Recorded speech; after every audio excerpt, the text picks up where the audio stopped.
Shalom. Ya, happy anniversary yang ke-25 tahun.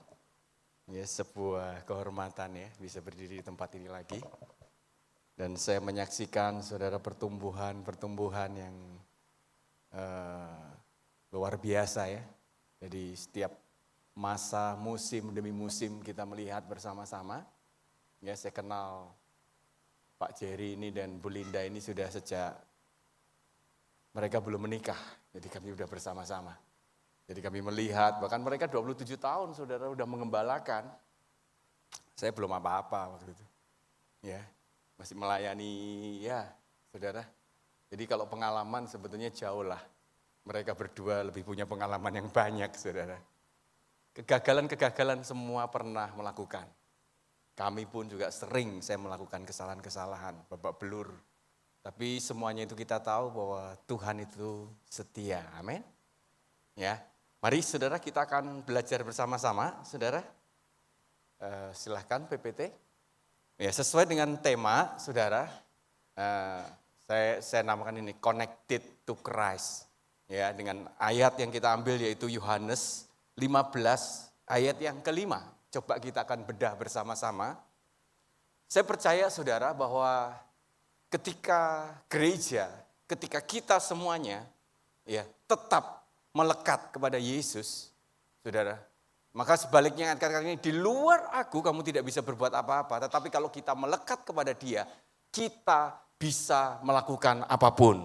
Ya, kita tidak akan pernah berhenti bertumbuh, tidak akan pernah berhenti berbuah, tidak akan pernah berhenti bergerak, karena Tuhan kita adalah Tuhan yang dinamis.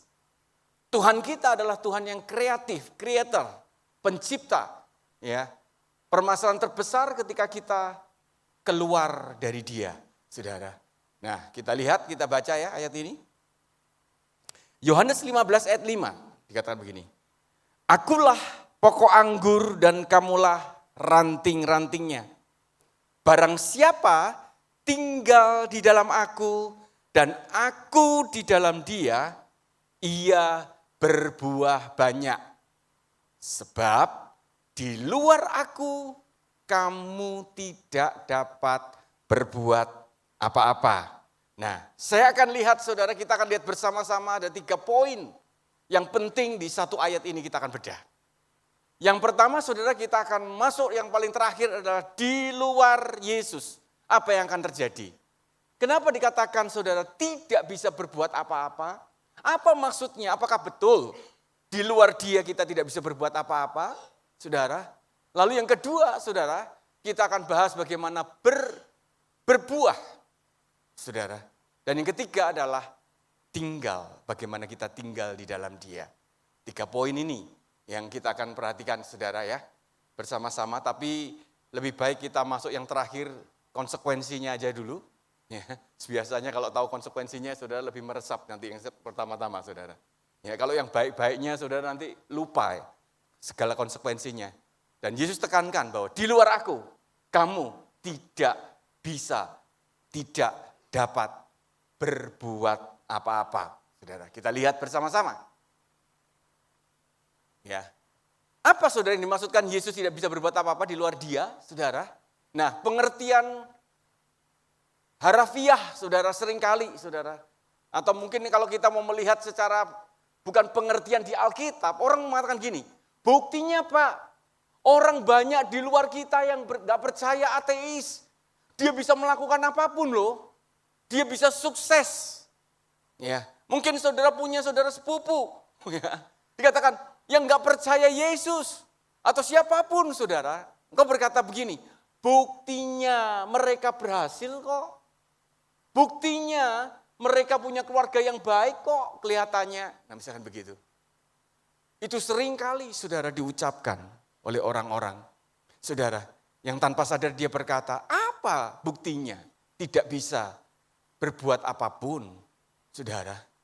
Nah sebetulnya saudara pengertian saudara secara harafiah dari sisi teologi saudara dari bahasa aslinya. Pengertian di luar Yesus saudara. Itu adalah gini saudara, terpisah dari Yesus atau tanpa hubungan dengan Yesus. Ini hampir sama pengertian yang diambil ketika Adam dan Hawa jatuh di dalam dosa. Mereka kehilangan relasi dengan Tuhan. Ya. Permasalahannya saudara, pertanyaan ini, apa konsekuensinya? Apa masalahnya saudara kalau kita terlepas dari Tuhan? Kita akan lihat bersama-sama saudara. Ada satu konsekuensi yang sangat berat kalau kita abaikan ini saudara. Nah ini saudara. Tanpa hubungan dengan Yesus saudara. Yang pertama, kita tidak bisa mengalami keintiman dengan Allah. Saudara, kita itu diciptakan segambar dengan Allah. Amin. Allah adalah kasih. Kasih itu adalah koinonia, persekutuan. Selalu mendekati yang namanya koinonia. Orang tuh kalau jatuh cinta, itu selalu kepinginnya ketemu terus. Demikian juga Allah itu karena kasih.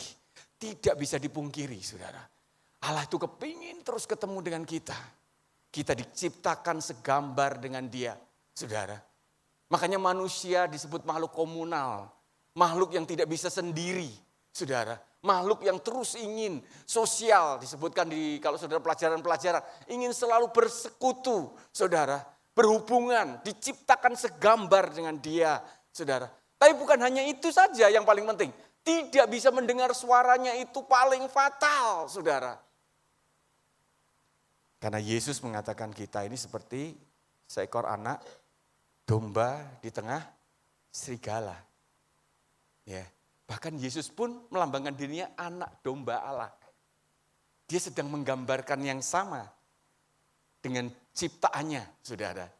Ingin memperingatkan bahwa domba itu, saudara, binatang yang satu yang pertama, tidak punya senjata untuk membela diri. Domba itu memang makhluk komunal. Makanya saudara, Alkitab berkata begini Yesus, jika kamu punya 100 ekor domba, satu hilang, kenapa dikatakan 99 ditinggal? Kenapa dia mesti cari satu, saudara? Orang berkata, loh 99 kan penting, 99 aman saudara. Kalau dia bersama-sama, satu masalah ketika dia meninggalkan gerombolannya, itu masalah yang besar. Dan itu pula yang dipakai oleh siasat iblis. Kalau orang saudara didakwa, diharapkan saudara dia menjauhi semua persekutuan, komunitas, ibadah, termasuk Tuhan.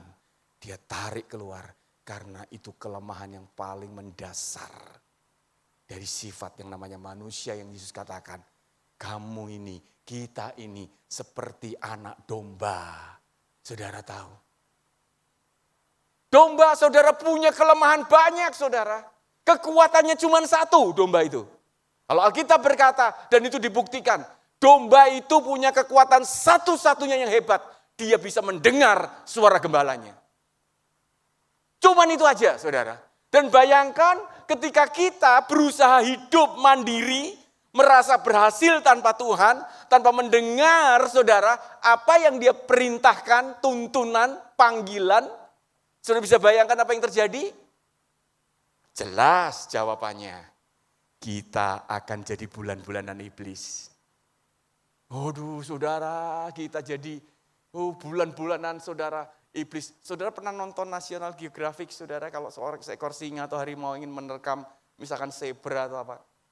Nggak mungkin, saudara, waktu dia bergerombol, diterjang ke tengah-tengah, nggak mungkin. Dia mati diinjak-injak dia. Dia tunggu sampai 1 atau 2 ekor yang menyimpang jalannya keluar dari gerombolan. Setelah dia keluar dari gerombolan, digiring, saudara. Sampai lari menjauh, begitu menjauh, keluarlah singa-singa semuanya. Dan mereka dikeroyok habis-habisan, dimangsa habis-habisan. Demikian juga dalam kehidupan kita. Jadi saudara, kalau kita hari-hari ini jatuh, bukan kita menjauh. Kalau kita jatuh, malah mendekatlah kepada komunitasmu. Mendekatlah kepada persekutuan. Dan yang utama, mendekatlah kepada gembala kita yang baik. Untuk kita dekat dengan dia. Begitu kita dekat dengan dia, tidak ada yang berani mendekat kepada kita. Makanya saudara, kenapa saya katakan bahwa tidak bisa mengalami keintiman dengan Allah, tidak bisa mendengar suaranya, itu fatal dalam kehidupan kita. Dan Alkitab berkata, Di luar Yesus itu artinya kita tidak bisa melakukan ini semua. Tidak bisa merasakan bimbingan dan damainya. Makanya orang ini saudara nggak bisa mengucap syukur. Dia merasa sedikit saja berhasil. Dia udah sombong. Dia merasa bahwa ini aku. Karena aku kan setia. Karena aku ini bekerja keras. Karena aku mempersiapkan semuanya dengan baik.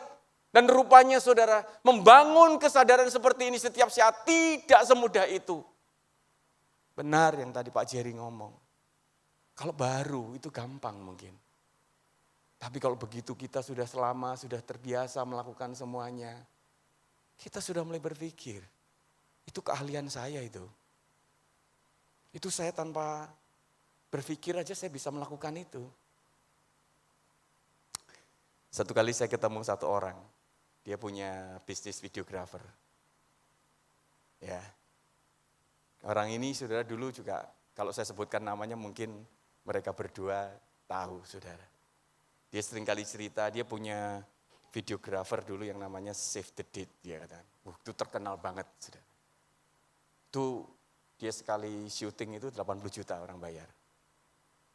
Dan dia ini orang yang dia cerita ke saya, dia bukan siapa-siapa, dia dulu anak orang yang sangat miskin.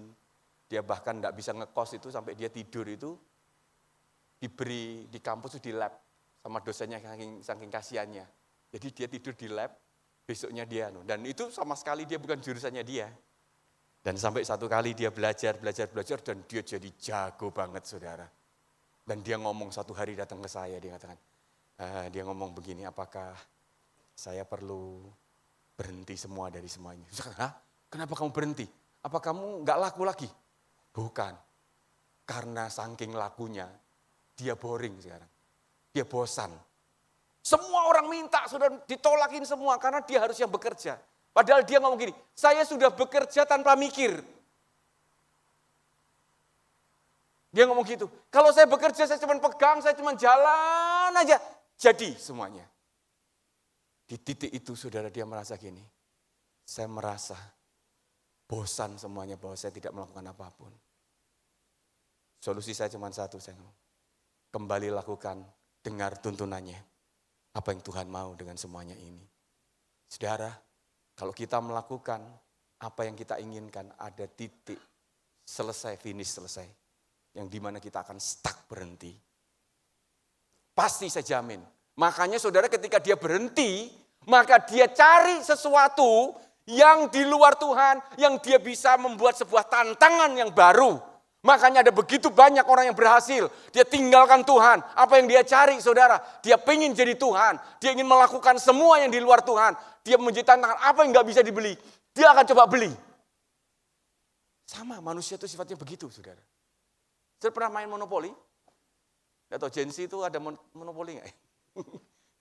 Tahu monopoli? Saudara pernah main monopoli? Yang pernah main monopoli apa? Coba lambaikan tangan. Supaya kalau saya cerita masih relevan gitu. Jangan-jangan Gensi ngomong, apa itu Pak monopoli? Oh monopoli dagang ya. Oh bukan, ini permainan. Ya, permainan yang ada uangnya, saudara beli hotel. Saya mau tanya, kalau saudara bermain bersama-sama sekarang ya. Lalu di antara 4 orang itu saudara satu-satunya menguasai semua uang dan aset semuanya 85% sekarang. Apa yang saudara lakukan? Semua ketika putar dadu, bayar ke saudara. Terus saudara akan senang ya. Asik, bayar terus. Terus saudara mikir, uang ini buat apa? Betul nggak? Ya, kalau saudara normal, saudara nggak mungkin gini, senang terus, ayo kita lanjutkan sambil saudara tinggal orang store. Saudara yang store juga bosan, yang terima storean juga bosan lama-lama. Betul nggak? Iya kan? Apa saudara, ayo kita bikin satu lagi. Nah, begitu kan? Kita main 2 kalau gitu. Atau mungkin gini, kita riset lagi ulang aja ya. Enggak seru sudah. Saudara, permainan itu juga mencerminkan kehidupan kita. Lihat, ada satu titik ketika engkau tanpa Tuhan, ketika engkau masuk pada level tertentu, engkau akan berpikir, buat apa hidup ini tanpa dia. Karena kita sudah tidak merasa, berarti semua sudah pernah aku lakukan. Kita lupa, aku lakukan, bukan apa yang Tuhan mau kita lakukan. Itu akan mengalami satu titik batas selesai. Makanya orang ini saudara nggak pernah bisa mengucap syukur dan di titik itu dia akan kembali ke titik yang terendah dan hancurlah hidupnya. Makanya saudara akhirnya dia tidak bisa melihat pekerjaannya dinyatakan dalam kehidupan kita. Kita nggak sadar saudara bahwa kalau kita merasa tidak mampu untuk selamanya saudara, hanya Tuhan yang mampu. Artinya saudara kita akan terus meminta tuntunan. Dan kita tahu dia adalah sumber dari segalanya. Tidak akan pernah kehabisan apapun. Rahmatnya aja baru setiap pagi. Kurang apa saudara? Manusia itu terbatas. Tuhan yang tidak terbatas. Kalau kita ingin hidup kita tidak terbatas, ya ini saudara. Kita harus tetap melekat kepada kita. Jangan sampai di luar dia. Percayalah, ada banyak hal yang Tuhan bisa bangkitkan. Saudara, hal-hal sederhana. Saya ini, ya ternyata kami sama. Saudara. Saya nggak tahu, semoga bukan faktor usia ya. Sudah sering lupa saudara. Saya ini sampai bingung, beberapa orang saya tanya, saya ngobrol, ada dua dia ngomong. Karena faktor usia. Dan yang kedua overload, saudara. Saya ini sering gini loh, saudara. Mau melakukan sesuatu ya, tiba-tiba bisa blank loh, saudara. Saya ini mau ngapain? Misal mau ngambil sendok, saudara. Saya berhenti sebentar gini, saya ini mau ngapain ya? Bayangkan, saudara. Tuhan, tolong ini saya mau ngapain ini? Saya mikir. Oh, ngambil sendok, baru ngambil sendok, saudara. Saya keluar dari kantor, saya mau menjumpai siapa, saya mau ngomong sama siapa, saya gini. Sebentar, saya tuh mau ngomong sama siapa ya? Bisa blank gitu loh, saudara. Tapi saudara, di titik tertentu, anak-anak semua bisa heran, saudara. Bisa-bisa tertentu, saya bisa detail sekali dan saya bisa mengingat hal-hal yang cukup detail, yang sudah pernah diucapkan sekali. Itu dari mana, saudara? Jadi hati-hati, saudara. Kalau Tuhan mau bikin blank dalam waktu singkat, saudara bisa blank semuanya, saudara. Saudara ngerti maksud saya? Tapi kalau Tuhan mau buat ingatan saudara tiba-tiba dihidupkan kembali, semudah dia membalikkan tangan. Dari situ saya tahu, saudara. Tiba-tiba pemikiran saya bisa tajam sekali itu. Orang kaget semua. Tapi sometimes kadang-kadang tiba-tiba blank. Kayak orang bodoh, saudara. Saya mau ngapain ini? Itu apa tadi ya? Padahal baru disebutkan.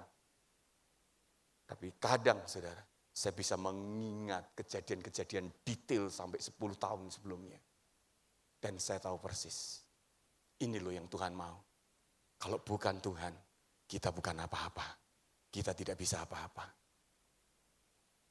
Ya, kita nggak pernah bisa mengucap syukur, kita tidak bisa melakukan apapun. Makanya saudara dikatakan begini, Iya, tolong, gak bisa. Iya, bisa tolong? Iya, oke. Iya. Makanya saudara, di luar Yesus, saudara, dikatakan begini, saudara, tidak dapat berbuat apa-apa, saudara. Di terjemahan yang lain dikatakan begini, saudara, di luar Yesus tidak dapat menyelesaikan apapun. Bukan tidak bisa berbuat apa-apa, tidak dapat menyelesaikan apapun. Di luar Yesus tidak dapat mencapai apapun. Loh, kok bisa begitu, saudara? Nah ini, saudara, yang menarik, yang membuktikan. Karena di luar Yesus itu tanpa kasih kita. Kenapa, saudara? 1 Yohanes 4 ayat 10. Inilah kasih itu. Bukan kita yang telah mengasihi Allah, tetapi Allah yang telah mengasihi kita. Dan yang telah mengutus anaknya sebagai pendamaian bagi dosa-dosa kita. Jadi bukan kita yang mengasihi, tetapi Allah terlebih dahulu mengasihi kita. 1 Yohanes 4 ayat 19 dikatakan begini. Kita mengasihi, nah saudara perhatikan, karena Allah lebih dahulu apa saudara? Mengasihi kita. Jadi saudara tahu artinya di sini. Manusia itu pada dasarnya tidak bisa mengasihi apapun tanpa Allah terlebih dahulu mengasihi kita. Jadi sudah bisa bayangkan kalau kita di luar dia, mampu, ada berapa banyak saudara keluarga berantakan? Sudah tahu kenapa berantakan? Saya mau tanya, yang sudah menikah, sudah berkeluarga siapa? Lambaikan tangan. Saya pikir sudah mayoritas ya harusnya. Yang sudah berkeluarga, coba angkat tangan tinggi-tinggi, jangan, enggak usah malu sudah. Oh iya, banyak yang malu, kenapa ini? Saya mau tanya, yang berkeluarga itu saudara semakin Berkeluarga semakin hari itu mengenal pasanganmu itu kelebihannya atau kelemahannya? Kelemahannya ya. Nah, bayangkan. Semua kan mengenal kelemahan. Lah saudara kalau semakin mengenal kelemahan apa yang terjadi saudara? Semakin masalah enggak? Itu normal saudara. Enggak ada kalau saudara, Pak, saya semakin lama menikah saya semakin menemukan kelebihannya. Saya akan tanya kamu ketemunya setahun berapa kali? Kalau setahun 2 kali dalam seminggu, oh iya mungkin ketemu kelebihannya belum selesai. Nanti pernikahanmu emas baru kamu tahu kelemahannya. Kalau setahun cuma ketemu 2 kali. Ya kan? Semua saudara, dan kita seberapa hebat kau menyembunyikan kelemahanmu, saudara, makin lama semakin muncul. Nah saudara tahu di situ, ketika engkau melihat kelemahan, makanya ayat Yesus berkatakan gini, kasihilah musuhmu, saudara. Musuh terbesar kita siapa? Saya enggak ngomong suami atau istri kita. Tetapi saudara, musuh terbesar kita memang diri kita. Tetapi yang terpampang di depan kita ya pasangan kita ini saudara. Iya kan? Tapi bagaimana saudara bisa? Yesus katakan, kasihilah orang yang menganiaya kamu. Siapa yang menganiaya kamu? Saudara kan enggak pernah dipukul-pukul di luar kan? Ya paling saudara verbal dikata-katain, kasar kamu ya emosi. Aduh saudara. Siapa yang itu? Bagaimana kita bisa tanpa Yesus? Makanya saudara, saya menyadari saudara, ya, saya menikah ini berarti sudah 25 tahun. Ya, ini 25 tahun persis pernikahan perak. Saya tahu persis bagaimana Tuhan membangkitkan kasih itu yang di luar nalar saya betul-betul. Tiba-tiba Tuhan pun tunjukkan satu kejadian yang di mana saya tahu saya tidak bisa hidup tanpa istri saya. Padahal kalau biasa aja loh saudara. Serius, biasa aja saudara. Saya lihat mereka lebih romantis dibanding saya saudara. Iya kan? Istri saya mau ya kadang-kadang pandang-pandangan. Aduh saya ngomong mandang terus. Mandang Yesus aja kata itu. Ya itu alasan saudara. Saya nggak bisa saudara. Saya mikir gini. Aduh Tuhan. Kadang-kadang tiba-tiba saudara Tuhan tuh buat saya lihat itu. Saya tahu persis itu bukan perasaan yang dari saya. Saya tahu persis. Dan tiba-tiba Tuhan berikan kasih-Nya yang membuat saya bisa mencintai dia dan menerima dia. Apapun bisa lenyap tiba-tiba kelemahan. Dari situ saya bisa cerita, saudara. Betul, di luar Yesus tidak bisa berbuat apa-apa. Di luar Yesus mungkin saya sudah hancur lebur hidup saya. Di luar Yesus saya tidak akan pernah bisa berdiri di tempat ini bersama dengan saudara. Gak bisa. Saudara, kita tuh manusia normal semuanya. Makanya saudara, kalau di luar Yesus tuh ini saudara. Ya, help me. Ngacet lagi. Ya, bisa tolong? Iya, nah. Tanpa kasih, saudara. Di luar Yesus kan tanpa kasih kan? Ya, tanpa kasih itu kata apa saudara? Semakin egois. Dengar baik-baik. Tadi saya katakan musuh terbesar kita diri kita kan? Makanya saudara dalam pernikahan pun tujuan pernikahan itu bukan mencari bahagiaan, bukan. Pernikahan itu adalah tujuannya untuk menjadi serupa dengan Yesus. Ya, jadi kalau saudara ngomong saya menikah kok tambah tidak bahagia, memang itu bukan tujuannya. Tujuan pernikahan itu menjadi serupa. Nah saudara, tapi kalau berjalan menjadi serupa seperti Yesus, bonusnya adalah kebahagiaan. Bahagia itu bonus. Tujuan utama bukan itu. Tujuan utama sama-sama kita mengalahkan ego kita. Tapi tanpa kasih, kita semakin egois. Tanpa kasih, kita akan hidup dalam kepahitan. Tidak mampu mengampuni. Kenapa tidak mampu mengampuni?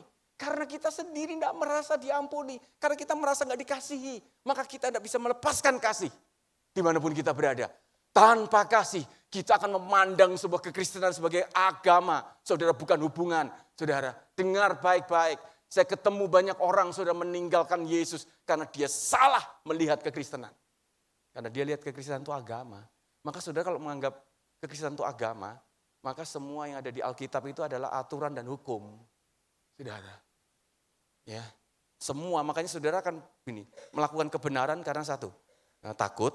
Yang kedua, aku dapat imbalan apa? Itu orang agamawi begitu, saudara. Padahal harusnya itu kan hilang semuanya. Jika kita melakukan bukan karena kita dapat apa, kita melakukan bukan karena kita takut, tapi kita melakukan karena kita mencintai Dia yang telah terlebih dahulu mencintai kita. Oh itu beda saudara. Karena Yesus itu mengatakan begitu. Kita tidak mampu melakukan hukum Taurat. Hukum semuanya kita akan gagal.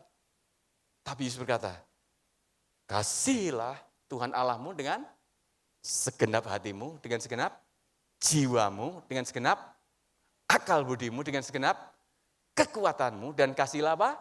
Sesamamu manusia seperti dirimu sendiri. Pada kedua hukum ini semua hukum Taurat bergantung pada mereka. Loh, Yesus bukan menghilangkan hukum Taurat, tapi dia sedang mengajarkan kita tidak mampu melakukan hukum. Saudara, kita hanya bisa melakukan itu karena kita mencintai. Itu aja, saudara. Makanya Allah adalah kasih. Yesus ingin gini, kembalilah bukan dengan kekuatanmu. Kembalilah kepada Yesus yang penuh dengan kasih, yang terus mengasihi kita. Sebetulnya ayat itu sudah menunjukkan mengerucut semuanya. Tidak ada pertentangan. Semua akan membawa kita kembali kepada sana. Ya, jadi saudara, konsekuensi ini sudah cukup harusnya membuat kita. Jangan pernah sekali-kali saudara, kita keluar dari dia. Ya, tanpa kasih saudara kita tidak mampu mengasihi siapapun, kecuali diri kita sendiri. Ya, berarti tanpa Yesus sebetulnya kita tidak mampu mengasihi siapapun saudara, kecuali diri kita sendiri. Makanya semakin kita keluar, semakin kita egois, semakin memikirkan diri sendiri, maka keluargamu akan berantakan. Semua yang kau lakukan, semua engkau memimpin dengan kacau balau, semuanya akan hancur. Saudara. Nah, sekarang kita lihat, tinggal di dalam Yesus. Ya, dikatakan gini, kita naik satu ayat, katakan ini, tinggallah di dalam aku, dan aku di dalam kamu, sama seperti ranting tidak dapat berbuah dari dirinya sendiri. Kalau ia tidak tinggal pada pokok anggur, demikian juga kamu tidak berbuah. Jikalau kamu tidak tinggal di dalam aku. Jelas. Jadi ayat 5 tadi menjelaskan yang dari bawah. Saudara. Ya. Bagaimana saudara kita tinggal di dalam Yesus? Nah, kita lihat bersama-sama. Yang pertama saudara, sadar diri. Nah saudara, ranting tidak dapat berbuah jika lepas dari pokoknya. Kita itu ranting. Ya, sadar. Ya, ranting tidak bisa melakukan apapun saudara. Jadi saudara sebetulnya mau berbuah, mau kekudusan, saudara kalau kita pelajari kekudusan, sebetulnya manusia itu tidak bisa saudara, engkau berusaha dengan kekuatanmu untuk hidup kudus. Karena hanya Yesus yang menguduskan kita. Alkitab berkata, dia menguduskan kita sekali untuk selama-lamanya. Bukan berarti setelah satu kali dikuduskan, kita nggak pernah kudus. Enggak, tetap bisa. Saudara, tetapi poinnya satu, saudara. Selama kita tinggal di dalam dia, baik itu berbuah, hidup dalam kekudusan, maka syaratnya mutlak adalah di dalam dia. Enggak bisa di luar dia. Makanya orang frustasi saudara ketika dia berusaha dengan kekuatan manusia. Ya, jadi apapun saudara produk hidup kita tuh kan jadi produktif tuh kalau gini, kita nempel aja sebetulnya. Dan kita sadar, begitu kita nempel, semua nutrisi, semua kekudusan, kemuliaan, semua itu akan mengalir dalam kehidupan kita. Kata kemuliaan di sini adalah kata kualitas, itu akan terjadi dengan sendirinya, saudara. Amin. Ya, ini poin penting dalam kehidupan kita kalau saudara ingin berhasil. Ya, di dalam segala kondisi, di dalam segala situasi. Dan ini tidak akan menjebak kita, saudara, ketika satu hari gereja ini dipakai Tuhan untuk mulai memberkati pun, seperti tadi yang dikatakan, betul, 25 tahun yang kedua, 25 tahun yang ketiga, 25 tahun yang keempat. Tetap sama. Itu menceritakan Yesus yang hebat, bukan siapapun kita. Ya, kehebatan kita cuma satu, nempel sama dia. Itu aja. Makanya Paulus berkata gini, engkau ini kalau bangga, berbanggalah karena engkau mengenal Allah, bukan bangga karena kita mampu melakukan sesuatu. Itu aja. Jadi kalau kita itu harus berlomba gini, bangga gini, aku lebih mengenal, aku lebih dekat sama dia. Itu aja kebanggaan kita. Gak ada kebanggaan yang lain. Kalau hasil, itu Tuhan yang membuat, bukan kita yang membuat. Amin. Yang kedua, saudara, tinggal di dalam apa? Firman-Nya, saudara. Ya, saya singgung sedikit ya, kalau tinggal dalam firman-Nya ini, saudara,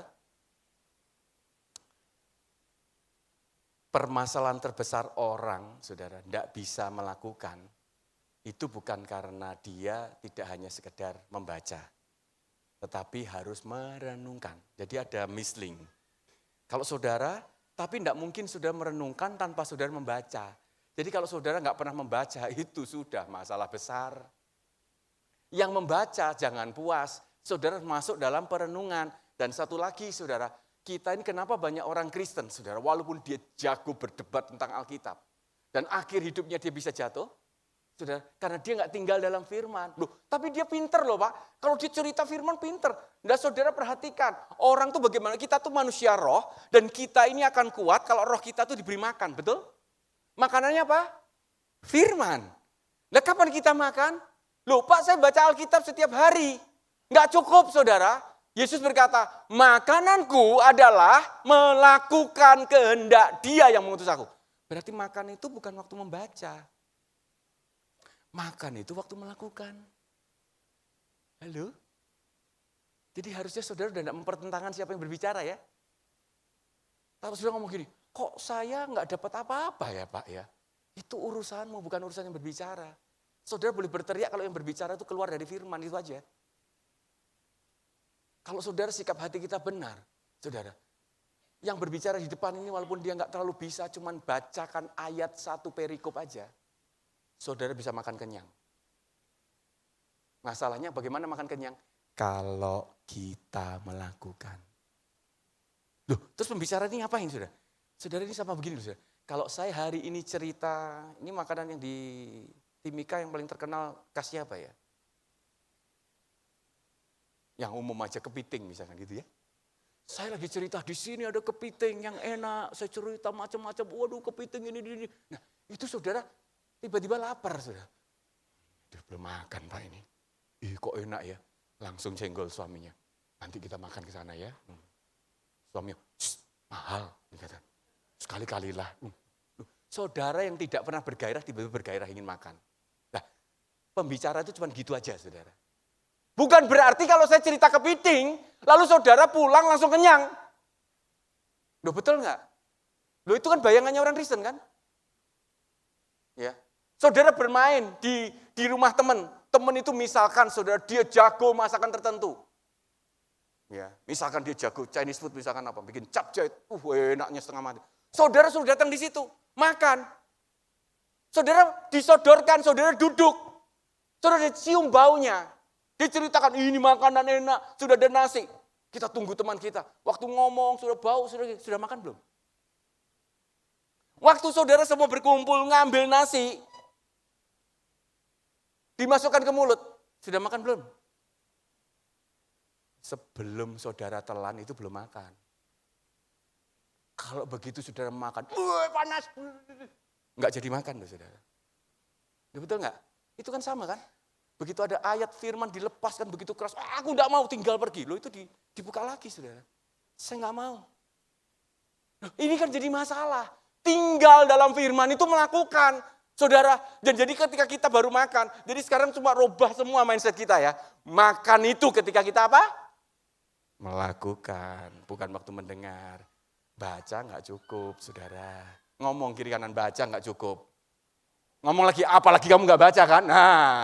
Saudara ngomong, apa lagi nggak baca kan? Bagaimana, saudara? Jadi tugas pembicara itu cuma itu, saudara. Saya tahu sadar-sadarnya saya cuma mempromosikan makanan yang enak. Supaya saudara lapar. Tapi setelah lapar, pulang. Jangan cuma buka menu lalu saudara merasa kenyang. Enak ya, sudah sekenyang, sudah ya cukup. Malah kacau saudara. Dan dia merasa kenyang, dia nggak sadar bahwa dia lemah. Tiba-tiba terjadi sesuatu dan dia terjatuh. Sakit, mati. Nah itu yang terjadi saudara. Makanya saudara kalau sudah mendengar firman bukan untuk membangun pengetahuan. Tetapi untuk dilakukan. Ya, tinggal di dalam firman. Kemudian saudara hidup dalam tuntunannya. Berusaha taat aja saudara. Taat aja. Kadang sesuatu yang Tuhan tuntun itu enggak masuk akal. Percayalah. Apa itu saudara? Kita nggak tahu Tuhan ini apa maksudnya. Tapi kalau Tuhan ngomong, kita percaya. Kalau Dia menuntun, walaupun jalan yang kita lihat sepertinya tidak memungkinkan. Apa yang tidak mungkin buat manusia, itu mungkin buat Tuhan. Taat. Nah, itu tinggal dalam Yesus, saudara. Ya, jadi saudara membangun kesadaran itu penting loh, saudara. Itu setiap kali loh, seringkali kita tuh nggak sadar loh. Berapa kali saudara pernah ngalami taruh kacamata di kepala kita, terus kita cari kacamata kita. Mana kacamataku? Oh, gitu. Tadi saya taruh di sini, gitu. Sampai lama semua orang gitu. Nah, itu di kepalamu itu. Iya di kepala. Padahal biasa naruh di atas kepalanya loh, saudara. Kadang-kadang sudah terlalu sering melekat kepada kita sampai kita tuh lupa loh. Makanya kita harus membangun kesadaran penuh terus dalam kehidupan kita. Ini Yesus, ini Yesus, ini Yesus, ini Yesus. Saya bisa bernafas, ini Yesus. Saya bisa berbicara, ini Yesus. Ini memberkati orang, ini Yesus.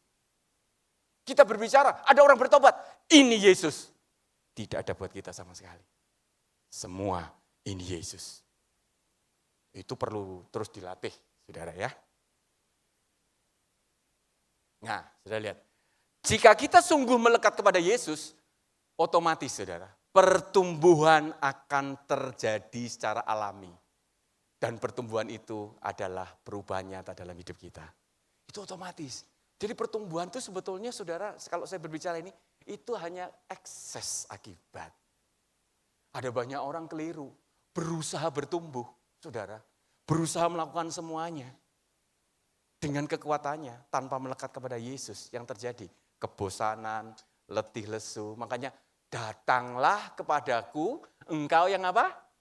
Letih lesu dan beban berat. Yesus cuma ngomong datanglah, berarti kita sudah meninggalkan terlalu lama.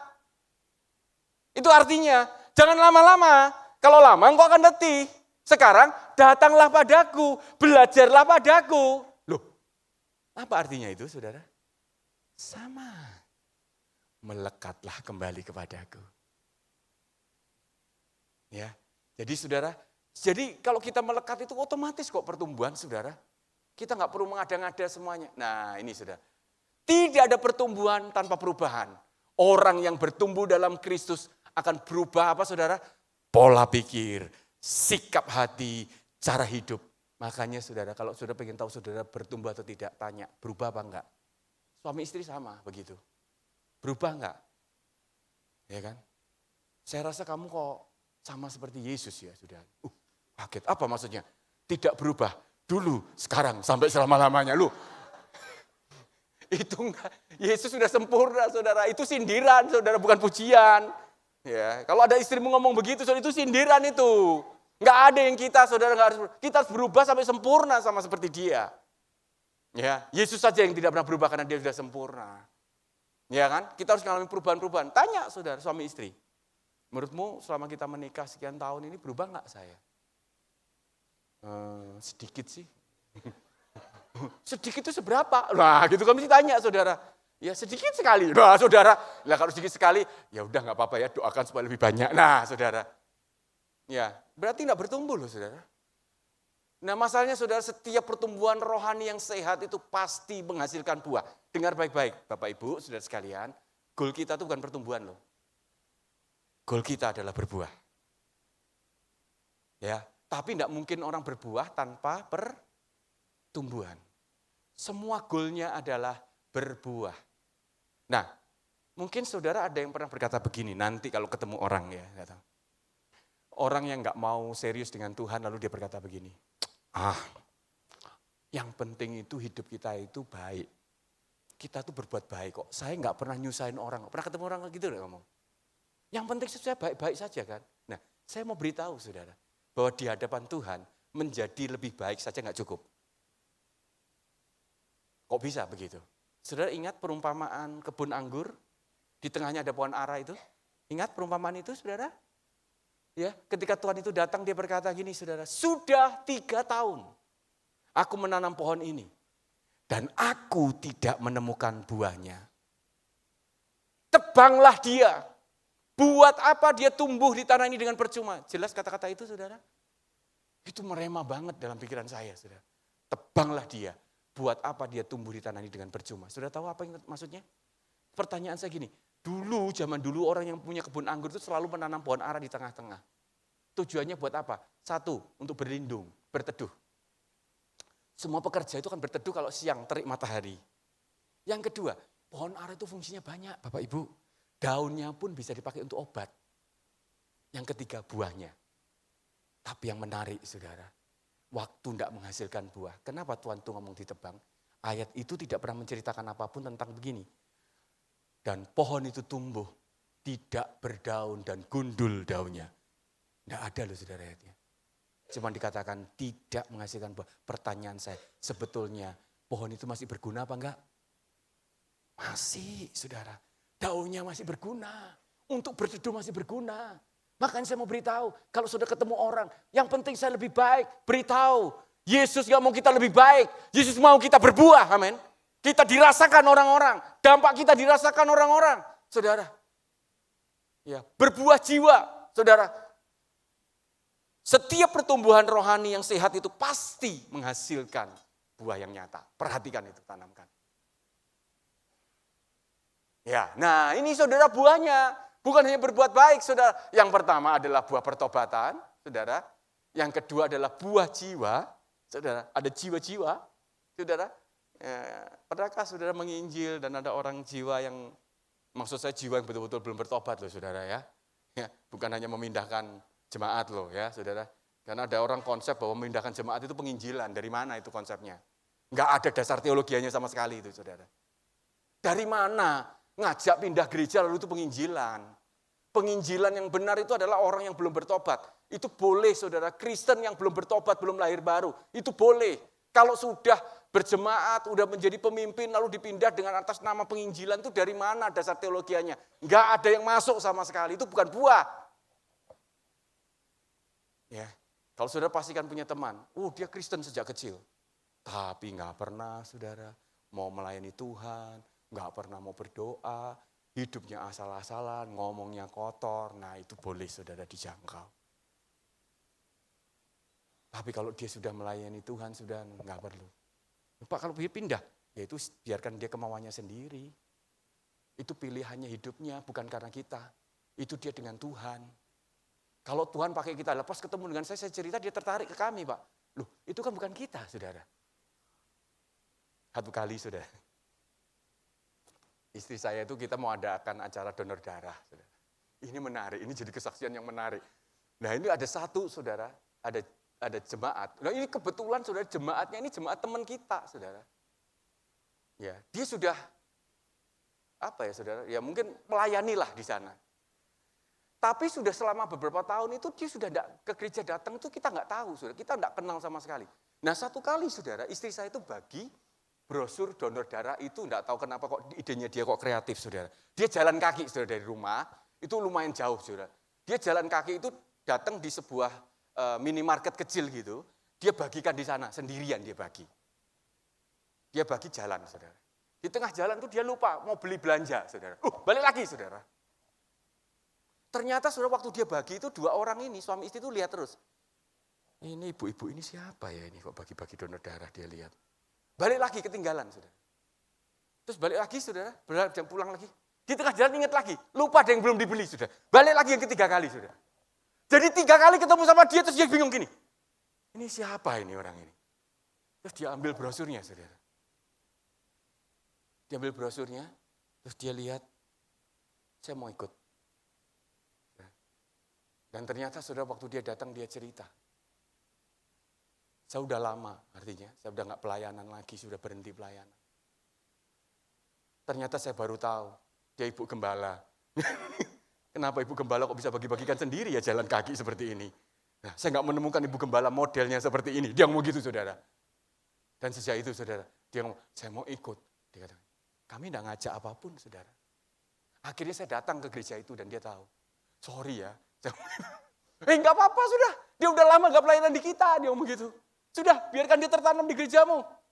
Oke, Keci, saya ngomong itu, thank you. Udah, saya nggak tahu apa yang terjadi saudara. Saya juga baru ketemu sekali saja sampai sekarang. Mereka udah mulai komunitas. Jadi kita nggak pernah tahu, ya saudara.